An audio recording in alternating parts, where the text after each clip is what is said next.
Todo cristão quer viver no centro da vontade de Deus. Mas o que isso quer dizer na prática? Então continua assistindo esse vídeo, porque é sobre isso que a gente vai conversar hoje. Eu sou a Camila e aqui é o canal Fé e Conhecimento. E o tema dessa livecast é sobre como compreender a vontade de Deus, né? Todo cristão é um discípulo de Jesus, ou deveria, né? Ou pelo menos quem se diz cristão é um discípulo de Jesus. E como discípulos de Jesus, nós não fazemos mais o que nós queremos, mas fazemos o que Deus quer de nós, né? Mas como saber o que Deus espera de nós? Como saber o que Ele quer de nós, né? Então a gente vai conversar um pouco hoje sobre como compreender a vontade de Deus. E falando aí da vontade de Deus, a gente pode entender que a vontade de Deus existe em 3 dimensões, né? A vontade universal, coletiva e individual. E a gente vai detalhar um pouquinho de cada uma, tá? A vontade universal, que é a vontade também do decreto de Deus, se refere aos planos de Deus para a história, né? O que Deus já decretou e o que Ele ordenou e vai acontecer no momento que Ele determinou, né? Então a vontade do decreto de Deus, ou essa vontade universal de Deus, ela não pode ser desfeita, ela não pode ser impedida, ela é imutável, né? E já foi definida desde a criação do mundo, né? Um exemplo disso é a nossa salvação em Jesus, né? Em 1 Pedro 1:20 diz que Jesus, né, foi escolhido antes da criação do mundo, né, para ser o nosso Salvador. Então Deus, que sabe de tudo, né, sabe de tudo melhor do que a gente, obviamente, já conhece todas as coisas, supervisiona todas as coisas, sustenta todas as coisas, já sabia que Adão ia pecar, já sabia que a humanidade ia precisar de um Salvador e já tinha tudo planejado para nós e nada pôde impedir o plano de Deus, né? Então é algo que ninguém pode impedir aí a vontade do decreto de Deus, né? A vontade universal de Deus para a história da humanidade. Outro aspecto da vontade de Deus é a vontade coletiva, ou seja, a vontade do desejo de Deus. Essa se refere ao que Deus ordenou, ou seja, aquilo que Ele requer das suas criaturas, né? Se refere a como as coisas deveriam ser, ou como as pessoas deveriam agir, né? Deus é soberano sobre todas as coisas e Ele nos deixou os seus mandamentos, né? Para que a gente possa obedecer e seguir tudo que Ele mandou, né? E no caso desses mandamentos, né, são coisas que podem ser ignoradas. É só a gente olhar para o mundo que a gente vive, né? Nem todo mundo obedece a Bíblia. Nem todo mundo que se diz cristão obedece a Bíblia. Imagina quem nem se diz, né? Mas são preceitos que podem ser ignorados, porque nem todos obedecem a Bíblia, né? Nós estamos debaixo da soberania de Deus.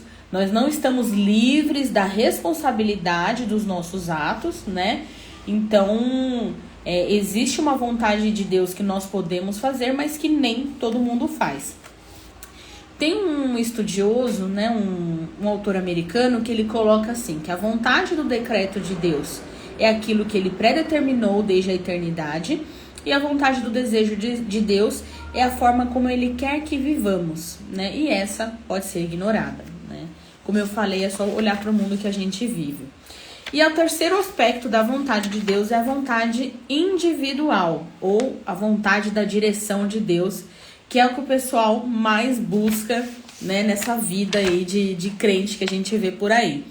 Se refere ao plano de Deus, que é individual, que é específico para cada um de nós, né? Deus criou a cada um de nós com propósitos específicos, uma vez que nós fomos dotados com dons diferentes, com habilidades diferentes para servir a igreja e as pessoas ao nosso redor. Então Deus tem um objetivo em nos dar, né, em dar a cada um de nós uma habilidade aí e um dom.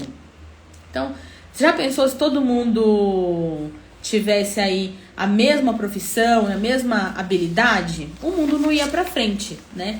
Então, por isso que nós temos aí dons diferentes, habilidades diferentes, tá? Então, repetindo, para quem chegou agora, existem 3 dimensões da vontade de Deus. A vontade universal, que já foi decretada, que é o que vai acontecer e não pode ser impedida.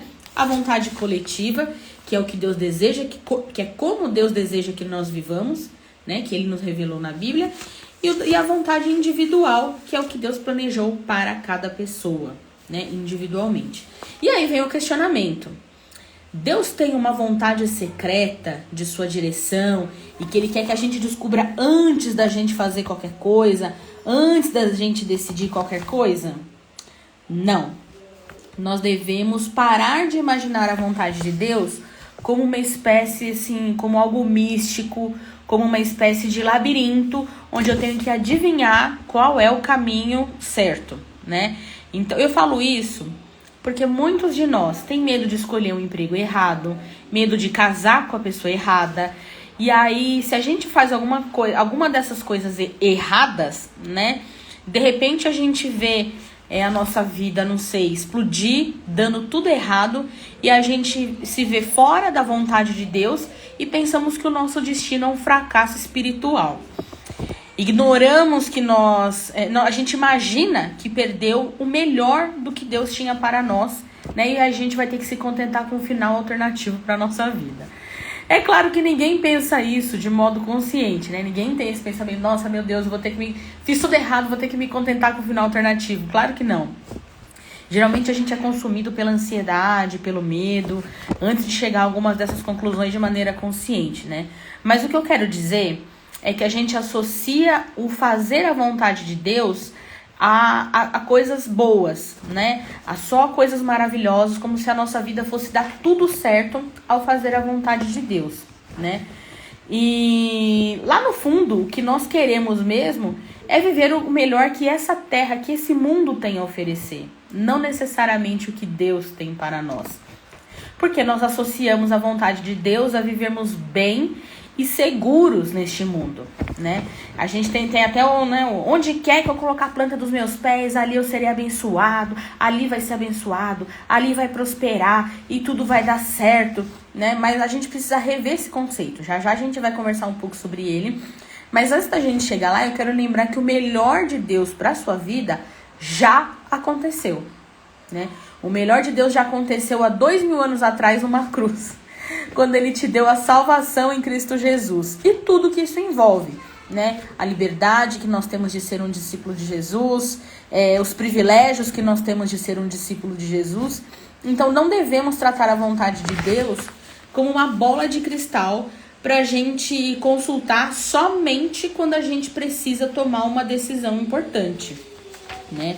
Por quê? Uma parte da vontade de Deus já nos foi revelada, né? E ela está revelada na forma das Escrituras, através da Bíblia. Então, a Bíblia tem diversas passagens que nos falam sobre a importância, sobre o papel da palavra de Deus, né, das Escrituras. Salmo 19, o Salmo 119 é um salmo inteiro dedicado à palavra de Deus, à lei de Deus, e mostrar como ela é perfeita, né? E a palavra de Deus, ela nos foi revelada para ser obedecida, tá? Porque, obviamente, Deus sabe mais do que nós, né? A gente questiona muitas coisas porque a gente não entende. Assim como as crianças, né? Às vezes eu falo alguma coisa para os meus filhos, falo, não faça isso, porque isso vai ter consequências ruins. Mas eles, pela imaturidade, nem sempre acreditam e vão lá e desobedecem, e fazem, e se dão mal por isso, né? Por quê? Porque eles não têm maturidade, eles não têm esse pensamento a longo prazo desenvolvido, né? Mas Deus sabe muito mais do que nós. No caso, em relação a Deus, nós somos as crianças de 3, 5 anos, né? Ele sabe mais do que nós e Ele nos deu a sua palavra, que é o melhor que pode acontecer conosco, né? É o melhor que a gente tem para fazer da nossa vida.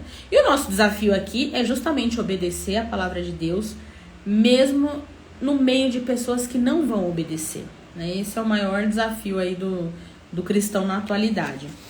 Em Deuteronômio 29, 29, está escrito que as coisas encobertas pertencem ao Senhor e as coisas reveladas pertencem a nós, para que cumpramos as palavras dessa lei. Logo, o nosso desafio é conhecer e compreender o que já está revelado por meio da palavra. Então, não cabe a nós tentar descobrir as coisas encobertas, né? Elas não são para nós, o versículo fala isso. As coisas encobertas pertencem ao Senhor, não pertencem a nós, né? O que cabe a nós compreender é o que já nos foi revelado, que é a Bíblia, né? Até porque quem quiser descobrir o que está encoberto não vai conseguir, né? Porque o que pertence ao Senhor, pertence ao Senhor. Então, como compreender a vontade de Deus? Seja ela a vontade universal, a vontade coletiva, a vontade individual, orando e lendo a Bíblia toda, conhecendo e compreendendo as Escrituras. Porque uma boa parte dos cristãos ainda hoje nunca leram a Bíblia completa.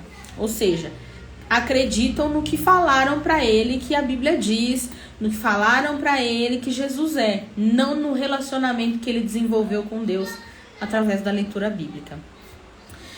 E aí, né, feita essa introdução que ficou até um pouco mais longa do que eu imaginei, a gente vai conversar agora sobre 4 mitos sobre a vontade de Deus. O primeiro mito é que Deus quer que você conheça o futuro. E não, Deus não quer que você conheça o futuro, senão ele tinha revelado para nós. A gente tinha meios de descobrir essas coisas, né? Então Deus não quer revelar pra gente o futuro. Inclusive, só mais um adendo aí sobre conhecer e compreender a Bíblia. É possível a gente ler e compreender a Bíblia. Provavelmente a gente não vai entender 100% da Bíblia, talvez em sua plenitude, né? Mas por que Deus ia nos dar um livro para ninguém entender? Não faz o menor sentido. Então é possível sim compreender a Bíblia. Exige esforço, exige dedicação, mas é possível, tá? Então voltando ao mito. Deus quer que você conheça o futuro. É um mito, tá? Porque Abraão, quando foi chamado por Deus, Deus não lhe revelou o que ia acontecer. Ele foi descobrindo o que ia acontecer conforme ele começou a andar com Deus. Pois para cumprir o chamado de Deus, Abraão precisou sair do meio da parentela dele, do meio da família dele, do meio do povo dele, sair da terra dele, porque era um lugar de adoradores de ídolos. Por que ele precisava sair de lá? Porque Deus queria se revelar para ele e ensinar para ele quem verdadeiramente é digno de adoração, né? E é assim conosco, né? Conforme a gente investe o nosso tempo no relacionamento com Deus, através de leitura bíblica, da oração, da frequência nos cultos de ensino, escola dominical, células, ou seja lá, o tipo de evento que tenha na sua igreja voltado para o ensino da palavra, tudo isso nos faz ter intimidade com Deus. Então nós precisamos buscar a Deus, buscar a sua presença, né? E confiar nas promessas que ele nos fez, né? Então ter intimidade com Deus é o que vai nos ajudar a compreender a sua vontade. Não é assim no relacionamento com as pessoas? Por exemplo, meu marido, né? Porque eu convivo com ele, porque eu moro com ele, porque eu estou com ele há muito tempo, né? Uma boa parte do meu tempo é dedicado a ele.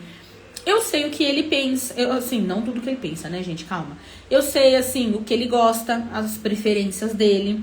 Eu sei o que vai deixar ele feliz, eu sei o que vai deixar ele irritado. Faço mesmo assim, mas enfim. O fato é que ao conviver muito com uma pessoa, a gente começa a aprender sobre ela, né? A gente começa a entender como ela quer as coisas.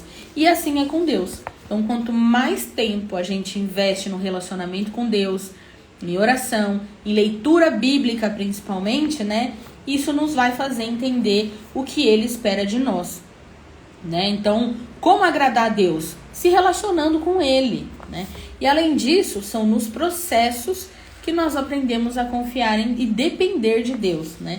E aí, consequentemente, conforme a gente começa a confiar e realmente depender de Deus, é onde a gente cresce e amadurece espiritualmente, né?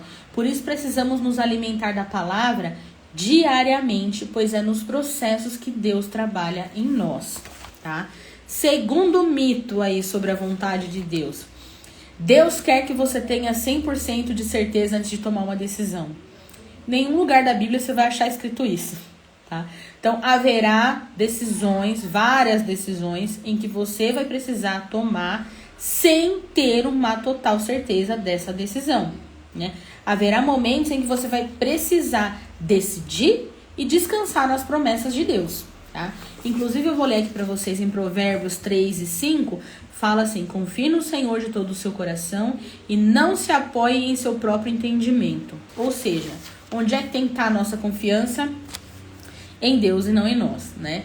O problema é que muitos de nós, o problema desse negócio de você querer ter 100% de certeza, é que muitos de nós, por mais bem intencionados que sejamos em querer agradar a Deus, por trás desse desejo, sem perceber, a gente esconde uma obsessão, uma busca obsessiva por conforto, tá? Nós não queremos assumir as responsabilidades pelas nossas decisões, porque não queremos lidar com as consequências delas. Então, nós não queremos correr certos riscos, porque queremos ter a certeza de que tudo vai ficar bem para nós, né, e para aqueles que amamos. Nós estamos obcecados por segurança. E é por isso que a gente desenvolve... Eu vi isso num livro, eu achei interessante, que ele fala a síndrome de Gideão, né? Para quem não conhece a história de Gideão, abre lá no livro de Juízes e procura. Mas Deus falou com Gideão e ele estava em dúvida se era Deus, se era para ele fazer, o que ia acontecer. E ele ficou pedindo várias provas para Deus para saber se era Deus mesmo, né? Só que a Bíblia conta isso não elogiando, olha como Gideão, espertão, maravilhoso. Não. Nós temos a palavra de Deus e nós temos as promessas de Deus na qual nós podemos confiar e descansar, né? Um exemplo disso, né, de 100% de certeza, né, de alguém que não teve 100% de certeza quando tomou uma decisão, foi a rainha Esther, né? A rainha Esther, quando o povo judeu foi jurado de morte, né, por Amã, o amalequita, em nenhum momento a rainha Esther ficou buscando confirmação de Deus. Ela não ficou buscando sinal. Ela não ficou lá tentando entender, tentando discernir qual é a vontade de Deus, né? Como um labirinto, algo místico. Meu Deus, e agora o que eu tenho que fazer? Ela assumiu um risco pelo seu povo diante de Deus, crendo nas promessas redentoras de Deus, que Mardoqueu havia lembrado ela, né? Em Esther 4 e 16 ela fala, né? Se perecer, pereci.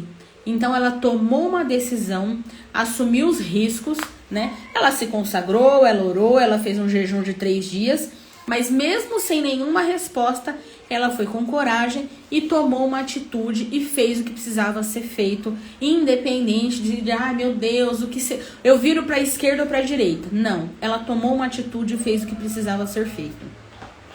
Outro exemplo, né, sobre essa questão de ter 100% de certeza de que algo é da vontade de Deus, né?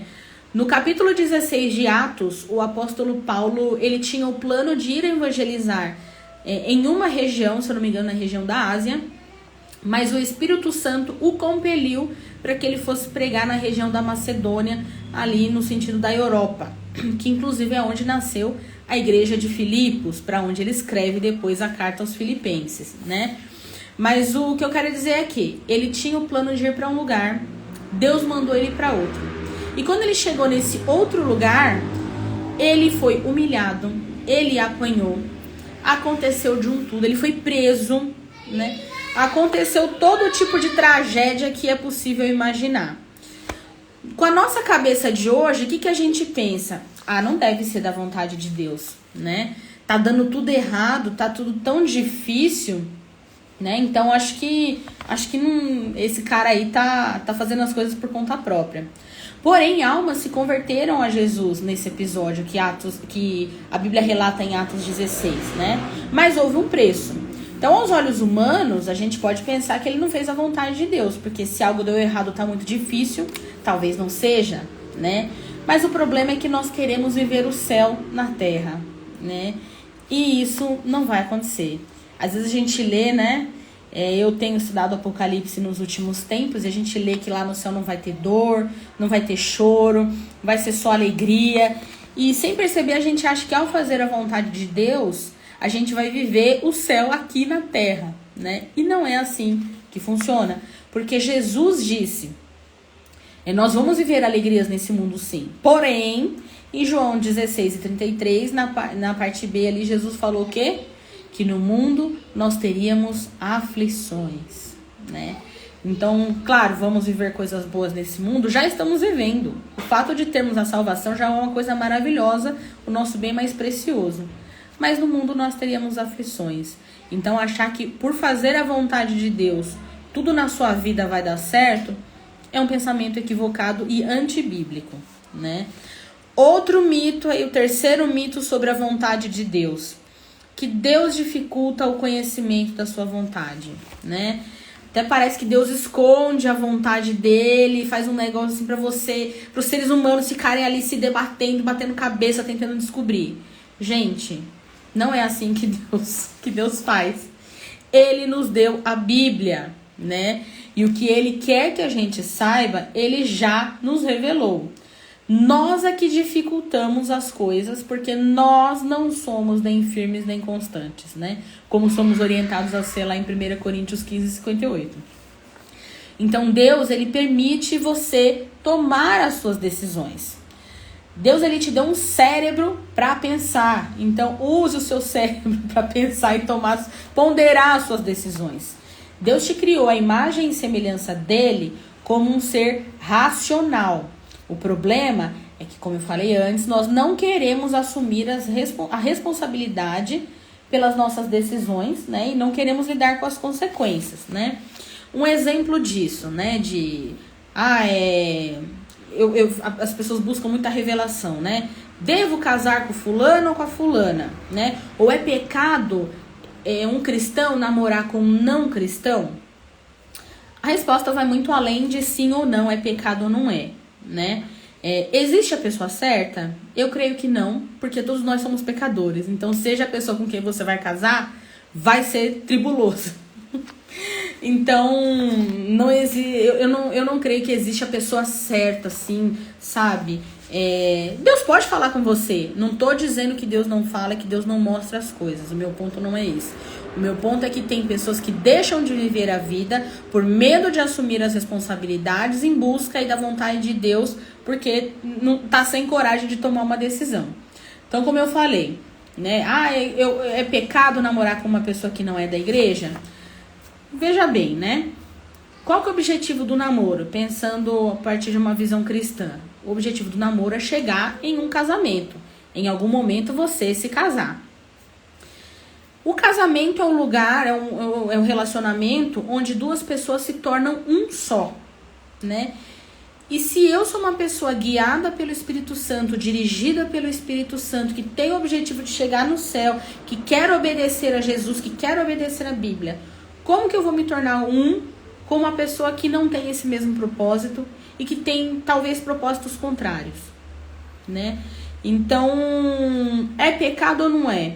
Vai da consciência de cada um pensar, né, e colocar em prática o que você aprendeu lendo a Bíblia, né? O problema é que nós queremos viver por vista e não por fé, porque viver por fé é confiar nas promessas redentoras de Deus, mesmo quando não vemos o caminho, né? Outra coisa a respeito de, Deus dificulta o conhecimento da sua vontade? Não, ele te dá sabedoria e discernimento para decidir.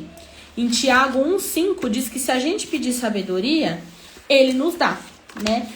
Mas nós precisamos fazer a nossa parte aí, cultivando um relacionamento com Deus, né? Não é orando quando dá, orando quando sobra tempo, lendo a Bíblia quando dá, nunca leu a Bíblia inteira, né? Então é algo que eu falo repetidamente para as pessoas lá na minha igreja.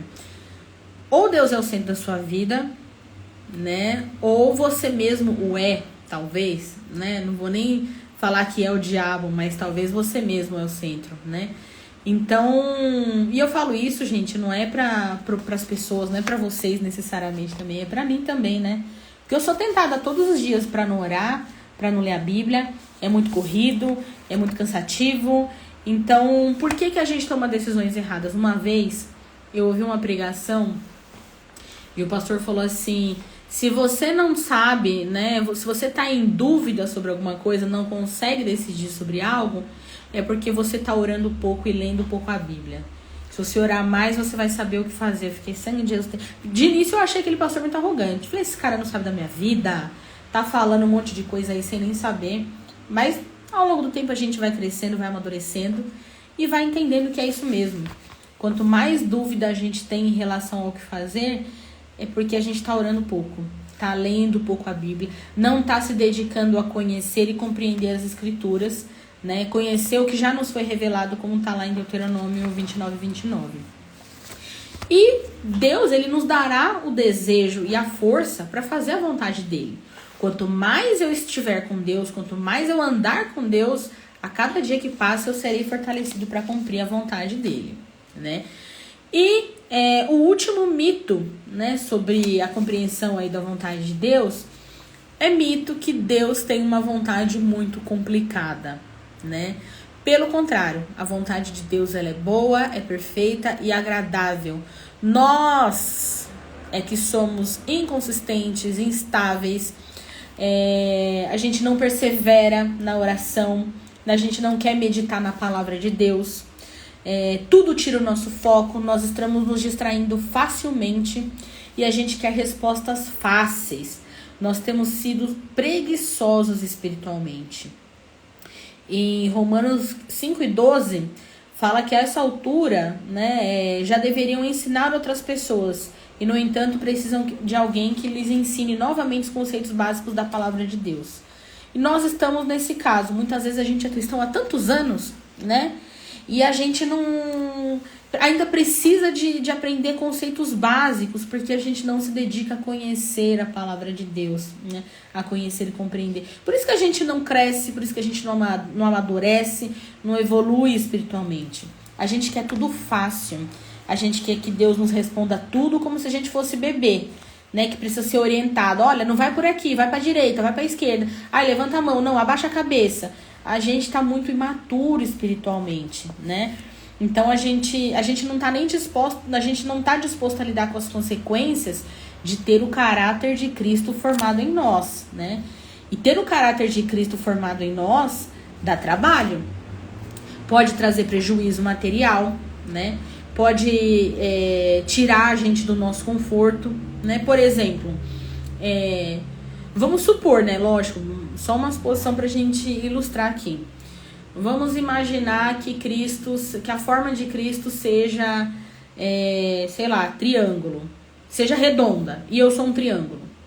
Para um triângulo entrar numa forma redonda, vai ter que cortar as pontas, vai ter que arredondar as pontas, né? E acrescentar outras coisas. E é assim com a gente. A gente vai ter que tirar coisas que não servem, né? E acrescentar mais de Deus na nossa vida para que a gente se torne a imagem e semelhança de Deus, mais ainda, né? E a gente tenha o caráter de Cristo desenvolvido em nós. Então não é fácil. Como eu falei, às vezes isso pode trazer prejuízo. Então se alguém te chama no trabalho, pô, vamos fazer um esquema aqui, um esquema legal, mas vai trazer um dinheiro, não sei o quê. E aí você fala, não quero. A pessoa fala, então eu vou te demitir. Só que você tem uma família para sustentar, tem filhos, tem esposa, tem pais que dependem de você, tem outras pessoas. E eu falo isso não como se fosse uma decisão fácil de tomar, né? Entro no esquema, entro em algo ilegal ou sustento a minha família, né? Cristo vale a pena, né? Então a gente precisa pensar melhor a respeito das nossas decisões e tomar essas decisões com consciência baseada na palavra de Deus, né? A gente no final, a gente sabe qual que é a resposta certa, mas a gente não quer lidar com essas consequências. Então o que a gente precisa mesmo é que nas nossas orações a gente peça as coisas certas, né? A gente não pede por santidade, a gente não pede por justiça, a gente não pede por consciência de pecado. A gente quer que Deus nos diga o que fazer para que tudo seja agradável para nós. E a parte difícil não é compreender a vontade de Deus no final das contas, né? É aceitar e entender que a vontade de Deus é perfeita, mesmo quando ela me traz prejuízos materiais, mas jamais prejuízos espirituais. A gente, geralmente, nas nossas orações, a gente pede: Deus me abençoa, abençoa a minha casa, minha família, meu emprego, meu marido, meus filhos, minha igreja, meus amigos, tudo meu, só eu, assim, né? E eu eu vi num livro, né? Depois eu escutei o pastor também, né? Falando, o pastor que escreveu o livro. Ele falou assim: se Deus respondesse todas as suas orações, o mundo estaria melhor em que aspecto? Às vezes em nenhum, só minha vida estaria melhor, se Deus respondesse sim para todas as minhas orações. Né? Então a gente precisa repensar. Inclusive, as nossas orações são reflexo do quanto nós conhecemos a Bíblia. Porque se eu oro... quando eu falo isso, não é que não podemos orar e pedir pela nossa família. Não é isso. Mas é que não é só isso, né? Então, se eu oro somente por isso, é sinal que o meu conhecimento bíblico tá meio capenga, né? Então, a gente precisa rever as nossas orações, pedir a Deus aí mais consciência de pecado. No Salmo 139, nos últimos 2 versículos, ele fala: sonda-me o meu coração, né? E vê se há em mim algum caminho mau e me dirige pelo caminho certo. Isso quer dizer que com certeza ele vai achar caminho mau e com certeza vai ter que mudar minha rota, né? Então, com certeza eu vou ter que rever o que eu tô fazendo. Mas no final das contas, gente, depois de toda essa conversa, né? Como de fato compreender a vontade de Deus? Estudando a Bíblia, gente. Não tem outro caminho. Não adianta querer ficar caçando profeta, caçando igreja aleatória, igreja duvidosa, para buscar resposta. Só tem um caminho, né? Jesus Cristo é o caminho. E a vontade de Deus, ela é sinônimo de obediência, né? Em 1 João, no capítulo 2, dos versículos 3 ao 6, fala sobre o que é viver a vontade de Deus. É obedecendo os seus mandamentos, né? Não tem outro caminho. É andando nos caminhos de Deus. E lá no versículo ele fala: quem não faz, quem não vive, quem não obedece, é apenas um mentiroso, né? Vive só de vista e não de fé. Então, nós precisamos conhecer e obedecer, praticar, porque também não adianta só conhecer e compreender e não botar em prática, né? Outra forma da gente conhecer a vontade de Deus: a gente pode orar por algo específico, a gente pode pedir um discernimento para Deus, como eu falei, pedir consciência de pecado, né? Quando a gente pede para que Deus nos mostre os caminhos errados que há na nossa vida, as decisões não vão ficar tão difíceis. A gente pode não querer assumir a responsabilidade, pode não querer lidar com as consequências, mas a gente vai saber qual que é a decisão certa, né? Porque, de novo, difícil não é entender a vontade de Deus, mas obedecer, principalmente quando a gente sabe quais são as consequências que ela vai trazer, né? E outra forma também de entender a vontade de Deus é se aconselhando, conversando com pessoas mais maduras. E quando eu falo mais maduras, não necessariamente são pessoas mais velhas em idade. Podem ser também, obviamente, né? Mas a gente se aconselhar com pessoas maduras na fé. Pessoas que a gente vê que tem uma compreensão bíblica, que tem uma compreensão da palavra, né? Para nos aconselhar. Outro conselho também é você se aconselhar com pessoas da área específica que você quer. Por exemplo, se alguém está precisando de um conselho, que é uma orientação na área dos negócios, né? E vier conversar comigo, eu não vou saber responder, eu não vou saber ajudar, não vou conseguir ajudar. Porque não é a minha área de interesse, de entendimento, de conhecimento. Mas se alguém quiser conversar comigo sobre saúde mental, sobre relacionamentos, sobre filhos e outros diversos assuntos aí do meu interesse e que eu estudo, aí sim eu creio que eu posso ser de grande ajuda, né? Então, não adianta eu querer conversar sobre negócio com uma pessoa que não entende nada sobre o assunto. Então, a gente precisa saber com quem a gente vai se aconselhar, tá? Mas, a conclusão, né, caminhando aí para o final desse tema, o projeto principal de Deus, né, para os filhos dele, é torná-los à semelhança de Jesus. É que o caráter de Cristo se desenvolva em nós, né? Porque ser feliz é ter a presença de Deus, né? Hoje as pessoas a gente vê muita pregação falando sobre alegria, sobre felicidade, sobre Deus quer ver você feliz. É claro que Deus não quer ver ninguém triste, mas a gente vive num mundo corrompido pelo pecado. Então a gente vai ter tristeza, vai ter aflições, como disse Jesus. E o projeto de Deus para nós não é a nossa alegria. O projeto de Deus para a nossa vida, a vontade de Deus para a nossa vida é a santificação, como está escrito lá em 1 Tessalonicenses 4:3, que diz: a vontade de Deus para nós, né? Essa é a vontade de Deus, a nossa santificação. Então, o que você deve buscar é sempre santidade. Ao invés de buscar, mas é para eu casar com o João, é para eu casar com o José. Você tem que buscar a santidade sendo uma pessoa solteira, sendo uma pessoa casada com o João, com o José, com a Maria, seja com quem for. O objetivo, né, da nossa conversão, da nossa salvação é a santificação. Mas eu devo fazer faculdade de engenharia, eu devo ser cantor, eu devo ser médico, eu devo ser recepcionista. Você tem que buscar a santidade, sendo engenheiro, sendo recepcionista, sendo médico, sendo veterinário, sendo vendedor. Mas eu recebi uma proposta de trabalho para mudar para outro país, para mudar de cidade, para mudar de estado. Busque a santificação. Esse é o projeto de Deus, essa é a vontade de Deus para a nossa vida. É a santificação. Então, inclusive eu quero recomendar um livro para vocês, que foi um dos livros que eu usei para fazer esse estudo, que justamente o título do livro é esse, chama Faça Alguma Coisa, do autor Kevin DeYoung. E ele aborda justamente isso. Muitas vezes a gente se prende nessa coisa da vontade de Deus, como se fosse algo místico, algo que eu tenho que ficar buscando de uma maneira misteriosa, quando a vontade de Deus já nos foi revelada aqui na Bíblia. Então, você quer saber a vontade de Deus? Leia a Bíblia, porque a vontade de Deus está revelada lá para nós, mas de maneira resumida, a vontade de Deus para todos os seus filhos é a santificação. Gente, muito obrigado por vocês que ficaram até aqui, que chegaram até aqui. Provavelmente semana que vem nós teremos outros estudos. Então, vou postar também vou deixar essa live salva e vou postar também no YouTube e no Spotify para quem quiser ouvir no formato podcast. Então, até a próxima live para vocês e que Deus abençoe.